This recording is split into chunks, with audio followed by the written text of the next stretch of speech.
On today's episode, big trouble at Giga Berlin, buying a Cybertruck gets easier, FSD goes hands-free, and Tesla Energy is back in Australia.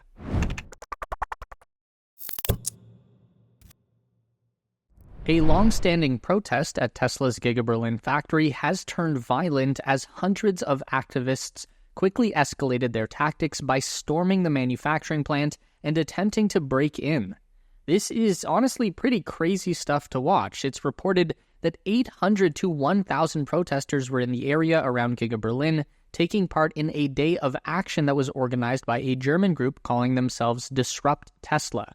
At some point, the crowd made an attempt to storm the gates, like a human stampede of protesters, mostly dressed in black with blue hats and face masks. They came out of the surrounding forest and made a run at the factory. It's unclear what they were actually planning to do if they had made it into the building. The Gigafactory was closed on the day of the protest, so most Tesla staff were not present at the time, but the attempt was thwarted by German police, who detained 23 people and filed 76 criminal charges. Most of the demonstrators who engaged with police were tackled or given a shot of pepper spray. Nothing too crazy, although Elon seems to think the consequences should have been greater. He wrote on X, "Why do the police let the left-wing protesters off so easily?"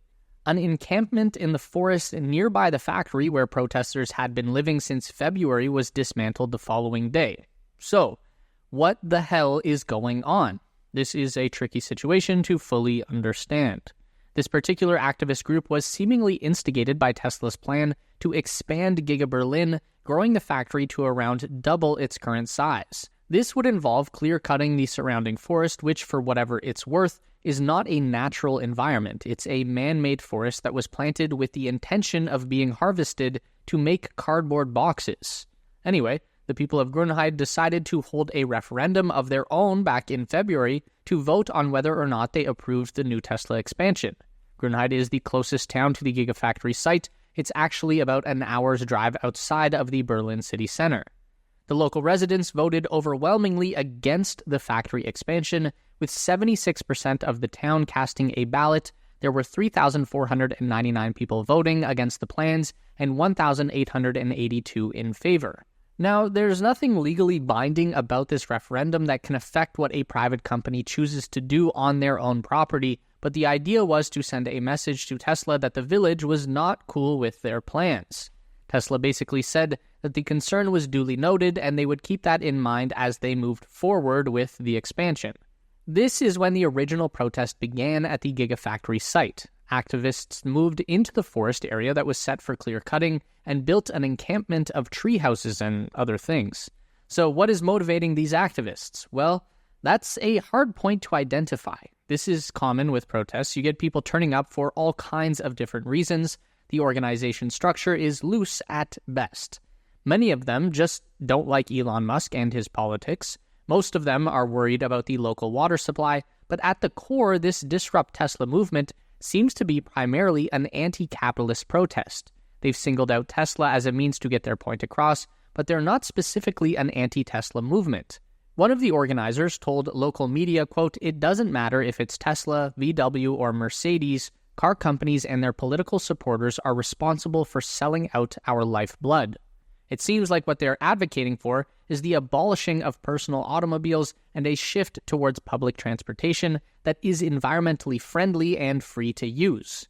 So basically, communism versus capitalism, which is nothing new, and it ties in strongly with modern environmentalist movements, like those people who vandalize artwork by throwing soup and stuff at paintings. Still, there is a lot of suspicion about the target of this particular protest. Elon also wrote on X, "Something super weird is going on as Tesla was the only car company attacked."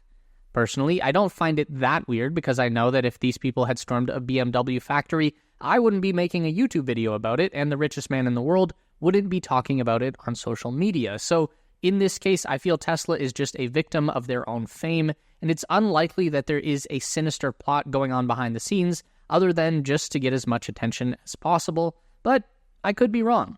This probably won't be the last we see of these people, so stay tuned. It looks like the second-hand market for Tesla Cybertrucks is heating up. There are over 140 of the rare vehicles currently being listed, and it looks like the days of cyber price gouging have come to an end. The average selling price is pretty much in line with what you'd end up shelling out to Tesla on delivery, so if you're one of those people with 150 grand burning a hole in your pocket, there's no shortage of options. Also, we have a Patreon and paid YouTube membership available, so if you do have all that money, I'm not saying you should give us some, but I wouldn't turn it down either.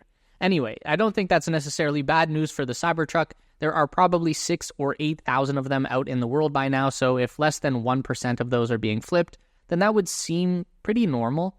Probably a lot of people got caught up in the hype and impulse bought a full-size pickup truck without ever having driven a truck before.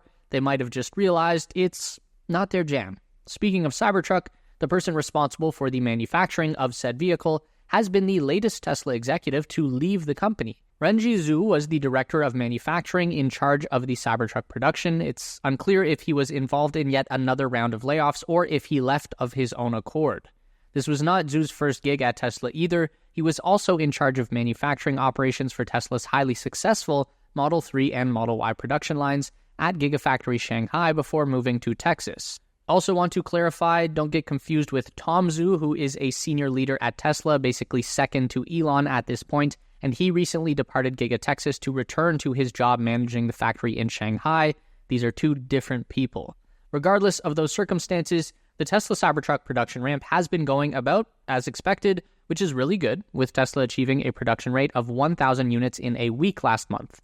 The goal is 5,000 a week in the first half of next year. Tesla will be removing the steering wheel nag from the supervised full self-driving. This is the little notification that pops up and tells you to apply slight turning force to steering wheel when using the driver assist feature. It's basically there to ensure that human hands remain on the steering wheel at all times. It's not been particularly effective in that goal. The system is very easy to hack, but for a long time it was the best that Tesla could do.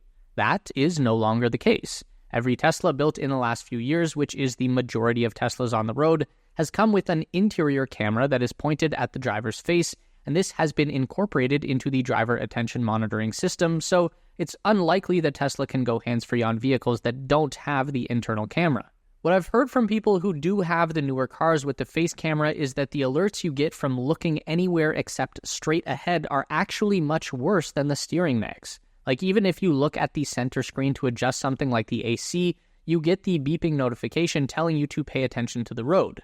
It's also not impossible to hack the camera-based system either. Allegedly, you can just put a cardboard cutout of a person in the driver's seat, and that works just fine. Not that I would ever encourage anyone to try that.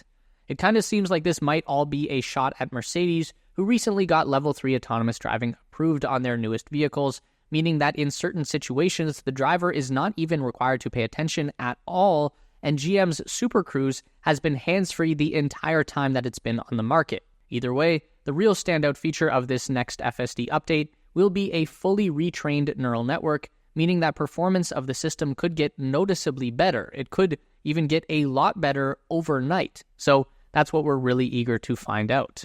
Do you remember the Tesla Big Battery in Australia from a few years ago?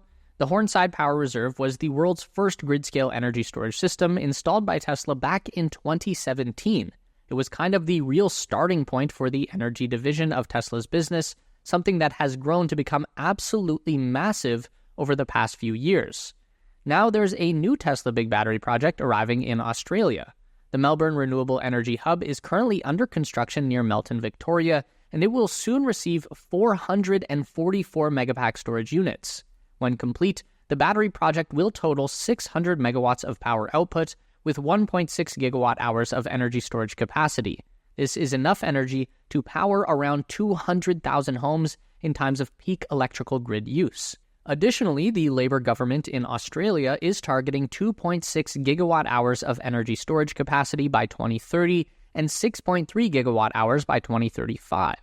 The project is aiming to be operational by 2025 and will be added to the now long list of Australian battery energy storage system projects planning to use or already using Tesla Megapacks. So it's probably no coincidence that Tesla is working quickly on a new Megapack production facility in Shanghai, China.